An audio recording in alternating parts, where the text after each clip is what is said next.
ронандаи 17-солаи Мерседес бар асари садама дар шаҳри Душанбе дар ҳолате ки нав границара дар омада бошӣ, Федератсияи Россияда ба ҷанги Украина ба хоҳиши худат рафтагӣ бошӣ, биёин ватани худмона обод кунем, ватани худмона ҳифз кунем ва ҳимоят кунем. Ширкати Шифофармо барои шумо дорӯҳои безарар ва фоидаоварро тавсия медиҳад.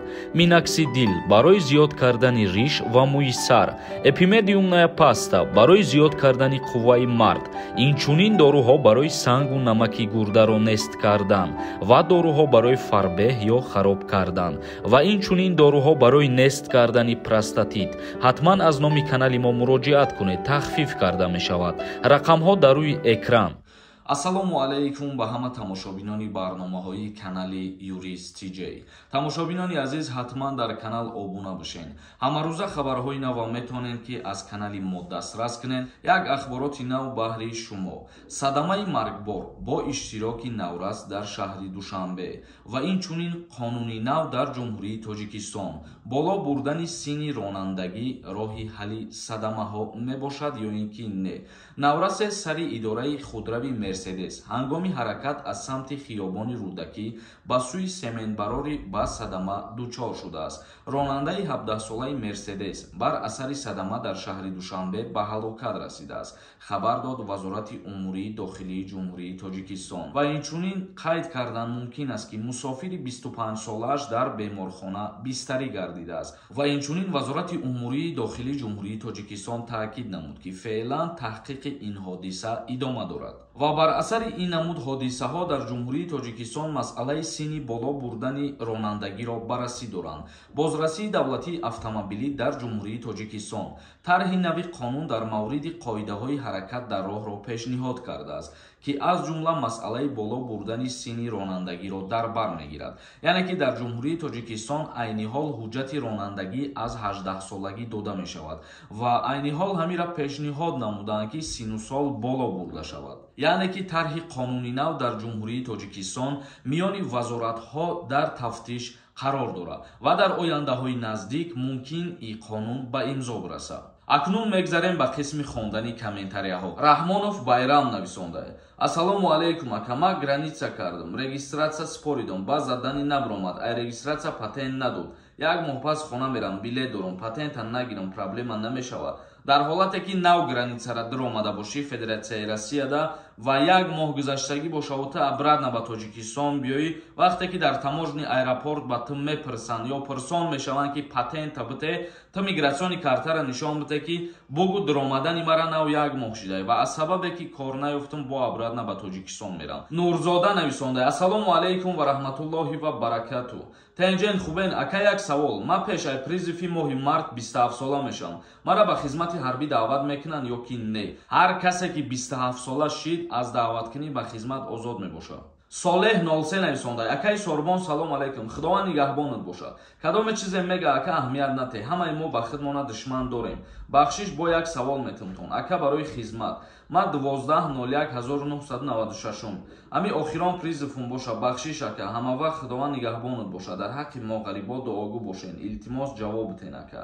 яъне ки 12 январда ту 27 сола медорӣ ва дар баҳорӣ аллакай озодӣ. Содиқов нависонда: Ассалому алайкум ака, дар бораи харидани ваени билети ҳарбӣ як маълумоти пурра гӯед, раҳмат. Касое ки мехоҳанд хизмати алтернативӣ кунанд, бо пардохт кардани 26880 сомон дар суратҳисоби Амонатбанк дар муддати як моҳ ваени билет мегиранд. Тамом, дигар ягон информатсия нестае ки ма тра бифаҳмонам дар ин мавзӯъ.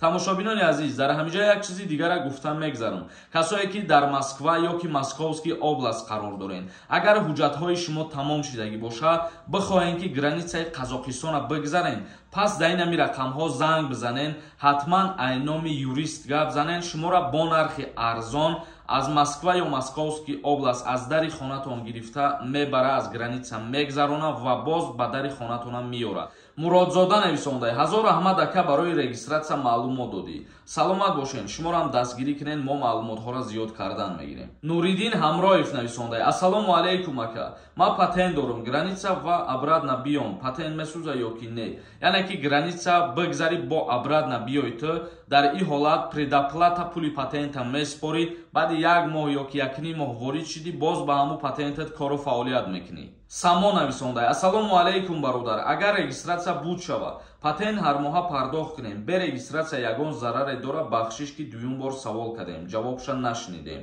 Регистрация ва патент барои муҳоҷирони меҳнатӣ ҳуҷҷатҳои зарурӣ мебошад. Бе регистрация рам гаштан мумкин нест ва дар ҳолате ки работа гуфта медроед бе патент гаштан мумкин нест. Барои ҳамин ҳарди ҳуҷҷатҳо доштан ва биданаш зарур мебошад.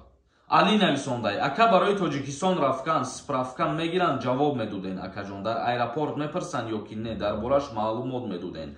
Яъне ки теста дар назар дорӣ, баъзе ширкатҳое ҳастанд ки мепарсанд. Мисол мегирем, агар ширкати Somon Air аз ҷумҳурии Тоҷикистон ба Москва баъзе ҳолатҳое ҳастанд ки намепарсанд ҳамин чиза.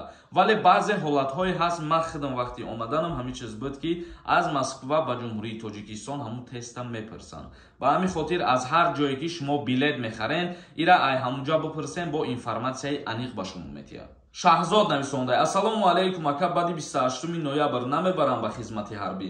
27 ноябрда аллакай фармонаш мебирояд ва даъваткунӣ ба охир мерасад. Рамзан нависондай. Ассалому алейкум бародар. Бе гражданства дар Федератсияи Россия замини шахсӣ гирифта мешавад, илтимос ҷавоб диҳен. Яъне ки хонара дар назар дошта бошӣ, бале хона харида метавонӣ бе гражданствара.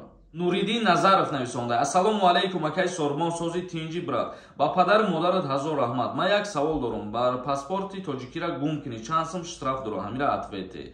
100 сомон ҷарима меспорӣ ва айсари нав восстановитиш мекунӣ. Рамазонов нависондай. Ассалому алейкум акай Сормон, ман дар Россия хизмат кардам. Контрактникам. Ака мара ҷанги Украина бурдан. Ман Тоҷикистон бурам, мара ҳичи намешавад. Дар ҳолате ки гражданини Россия бошӣ ва дар ҳамуҷа хизмат кардагӣ бошӣ ва дар контрактникошон бошӣ, дар ҷумҳурии Тоҷикистон ягон мушкилит намешавад. Вале агар ки гражданини ҷумҳурии Тоҷикистон бошӣ ва ба ҷанги Украина ба хоҳиши худат рафтагӣ бошӣ, нисбати ҳар як шаҳрванде ки дар хориҷ аз кишвар ба ҷанг мераванд, парвандаи ҷиноӣ оғоз мешавад. Ба ҳамин хотир ба ҳаматон чӣ гуфтанем? Ба ҳар куҷо ба ҷанг нарен, ба ҳар хел иғвоҳо дода нашен. Аз дар дигар ҷоҳо хизмат кардана биёен ватани худмона обод кунем, ватани худмона ҳифз кунем ва ҳимоят кунем. Мардонов нависондай. Салом ака, ман гости меомадам. 3 моҳ истодам, граница гузаштам. Омадам. Декабрда бурам, ягон проблема мешава, ака илтимос ҷавоб диҳед. Аз рӯзе ки ту аз Федератсияи Россия буромадагӣ 90 рӯз ҳисоб ки баъди ҳамун 90 рӯз бо метавонӣ ки айсари нав бирай вориди Россия башай. Тамошобинони азиз, ба ҳамин барномаи имрӯзара ҷамъбаст мекунем. То барномаҳои дигар, худованд ҳамаи мо шумора нигаҳбон бошад.